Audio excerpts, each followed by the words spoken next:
सो एक बहुत interesting topic है और उसका नाम है हेरिंग ब्रूवर्स रिफ्लेक्स।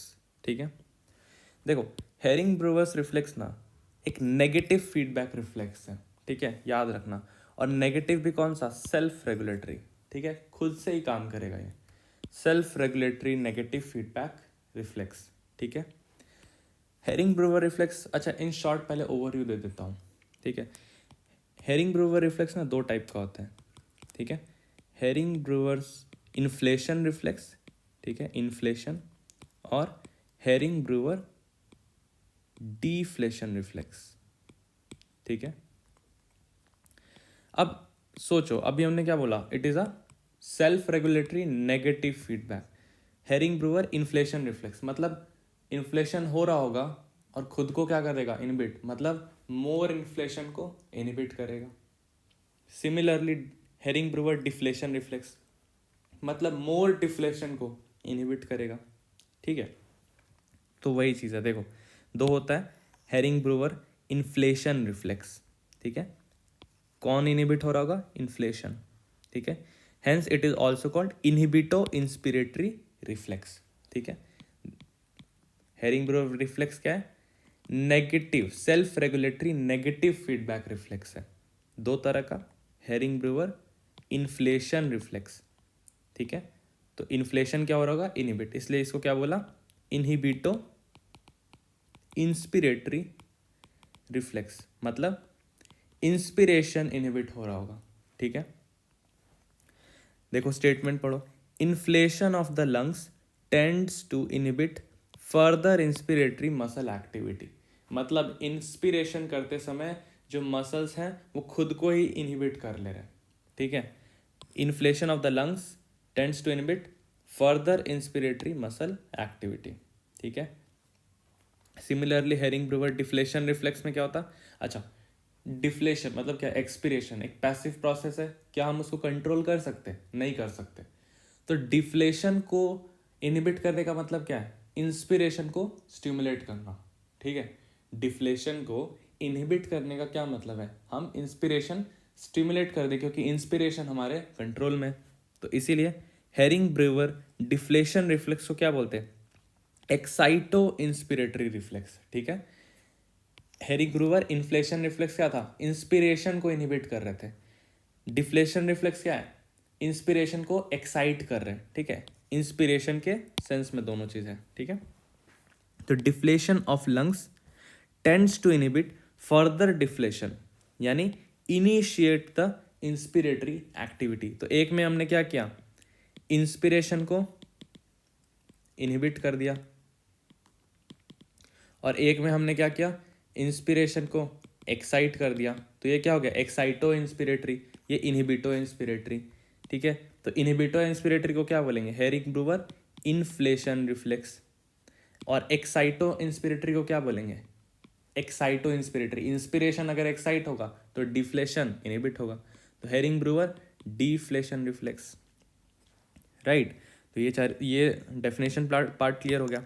अब देखो ये लाइन कवर्ड है, self regulatory negative feedback receptor, pulmonary stretch receptors. ये है रिसेप्टर, कहाँ होता है ये stretch receptors? With in the smooth muscles of large and small Airways. ठीक है, ब्रोंकाई और ब्रोंक्यूल्स में होता है रिसेप्टर।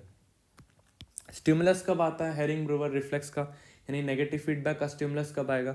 जब tidal volume more than 1 litre हो जाएगा। ठीक है, तब स्ट्रेच रिसेप्टर्स एक्टिव होंगे। एफरेंट फाइबर्स, जब स्टिमुलस आएगा, ठीक है, तो ये जो सिग्नल है वो कैसे कैरिड होगा? कौन से नर्व से कैरिड होगा? तो वेगस नर्व से कैरिड होगा। ठीक है, रिसेप्टर से वेगस नर्व के थ्रू जाएगा। अच्छा, अब ये हमने main effects depending on reflex देख ही लिया, इन्फ्लेशन रिफ्लेक्स, डिफ्लेशन रिफ्लेक्स। ठीक है, थोड़ा सा लैंग्वेज है देखो। With lung inflation the stretch receptors are stimulated and send neural signal via vagal afferent to inhibit the apneustic centre. अभी रेगुलेशन ऑफ रेस्पिरेशन में एपनियोस्टिक सेंटर देखेंगे क्या कराता है। एपनियोस्टिक सेंटर एपनिया कराता है। एपनिया मतलब स्टॉपेज ऑफ ब्रीदिंग। ठीक है, तो thus they function to facilitate the termination of inspiration and start expiration. अगर इंस्पिरेशन इनहिबिट होगा तो ऑटोमेटिकली क्या स्टार्ट हो जाएगा? ऑटोमेटिकली एक्सपिरेशन स्टार्ट हो जाएगा। ठीक है, विच बिकम्स प्रोलॉन्ग। हाँ, अब यहाँ पे देखो, हमने इंस्पिरेशन को इनहिबिट कर दिया, एक्सपिरेशन क्या हो जाएगा, प्रोलॉन्ग्ड हो जाएगा। ठीक है, किसमें, हेरिंग ब्रूअर इन्फ्लेशन रिफ्लेक्स में, राइट। तो they function to facilitate termination of inspiration and start expiration, और एक्सपिरेशन क्या हो गया, प्रोलॉन्ग्ड हो गया। Because of prolonged expiration the respiratory rate becomes slower and it may also produce apnoea. अगर expiration बहुत लंबा हो गया, ठीक है, अगर ड्यूरेशन लंबा होता है तो रेट क्या होता है, कम हो जाता है, तो रेस्पिरेटरी रेट क्या हो जाएगा, स्लो हो जाएगा, और एपनिया प्रोड्यूस हो जाएगा। ठीक है, तो एपनिया प्रोड्यूस हो गया, एपनिया मतलब स्टॉपेज ऑफ ब्रीदिंग, क्योंकि रेस्पिरेट बहुत घट चुका है। ठीक है, तो ये हो गया हमारा हेरिंग ब्रूअर इन्फ्लेशन रिफ्लेक्स। अब हेरिंग ब्रूअर डिफ्लेशन रिफ्लेक्स में भी वही चीज़ था। ठीक है, एक्सपिरेशन को डिक्रीज करवाता था, कैसे, इंस्पिरेशन को स्टार्ट करवा के, इनकरेज द इंस्पिरेशन। ठीक है, इतना सा है। अच्छा हाँ, ये हेरिंग ब्रूअर रिफ्लेक्स जो है ना, ये first description of negative feedback है। ठीक है, ये एक इंटरेस्टिंग चीज़ है। और ये बात कर ही लिया, tidal volume greater than 1 litre, तो यहाँ से स्टिमुलस आएगा। हाँ, अब देखो patients with heart lung transplant, इनमें क्या होगा, हेरिंग ब्रूअर रिफ्लेक्स एब्सेंट होता है। क्यों, कि हार्ट और लंग ट्रांसप्लांट में वेगस नर्व उधर का कुछ लोचा होता है। ठीक है, अब एग्जैक्टली मेरे को भी नहीं पता। तो afferent fibres do not grow in lung transplants में क्या होता है, ये जो वेगस नर्व का दिक्कत आता है ना, ये वेगस फाइबर्स जो होते हैं वो रिग्रो नहीं करते। अब ये रिग्रो नहीं किया, और यही क्या था, एफरेंट फाइबर कैरी कर रहा था, किसका, हेरिंग ब्रूअर रिफ्लेक्स का। तो ये हो गया हमारा हेरिंग ब्रूअर्स रिफ्लेक्स। ठीक है,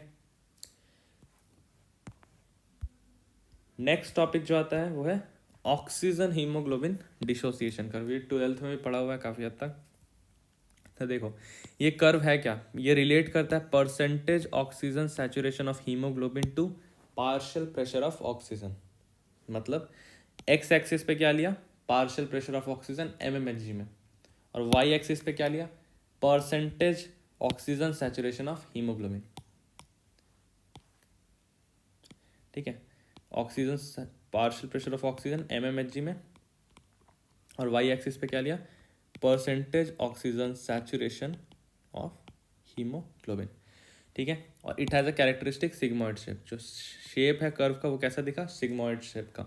ठीक है, देखो कभी भी ना 100% सैचुरेशन नहीं अचीव होगा। ठीक है, ग्राफ इस तरह से होता है कि ये बस आगे बढ़ते जाएगा बढ़ते जाएगा बढ़ते जाएगा, बट कभी भी 100% सैचुरेशन अचीव नहीं होगा। ठीक है, इसको बोलते हैं एसिम्प्टोट।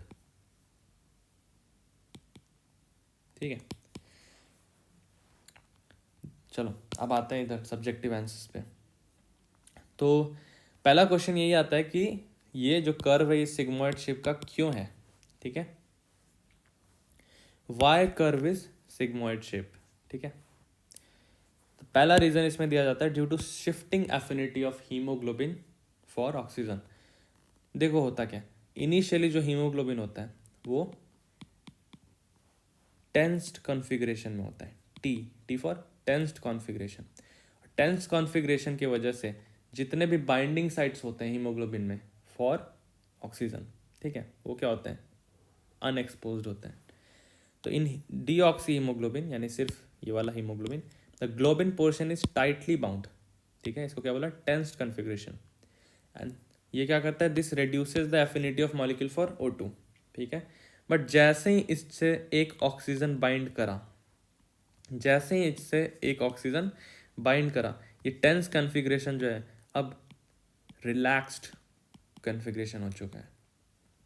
ठीक है, और रिलैक्स्ड कॉन्फ़िगरेशन में क्या होता है, O2 binding sites are O2 binding sites on haemoglobin are exposed, right.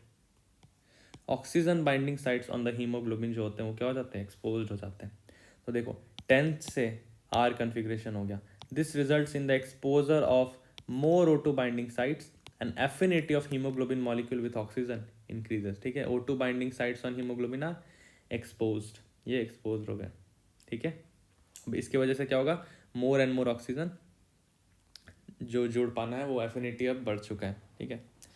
तो देखिए यहाँ पे हीमोग्लोबिन का सिग्मोइड शेप क्यों था, इनिशियली टी था अब आर हो गया, और ऑक्सीजन बाइंडिंग साइट एक्सपोज हो गया जैसे ही अब ऑक्सीजन जुड़ा, ठीक है। और जैसे जैसे ऑक्सीजन जुड़ते जाएगा वैसे वैसे ये जो एफिनिटी है वो क्या होते जाएगा, बढ़ते जाएगा। Oxygen binds and affinity increases. तो यही क्या है, शिफ्टिंग एफिनिटी, इसी को तो बोलते हैं, ठीक है। सो ये एक हीमोग्लोबिन मॉलिक्यूल है, इसके पास क्या है, 4 फेरस आयन है, ठीक है।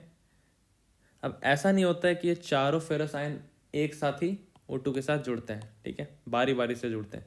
जैसे ही एक ऑक्सीजन एक फेरस के साथ जुड़ेगा बाइंडिंग साइट्स एक्सपोज होंगे और एफिनिटी क्या होगा, बढ़ेगा, ठीक है। The combination is a step wise process and affinity for oxygen is different at different steps, यही बात बोला, ठीक है। देखो, combination of first him with oxygen increases affinity for second him.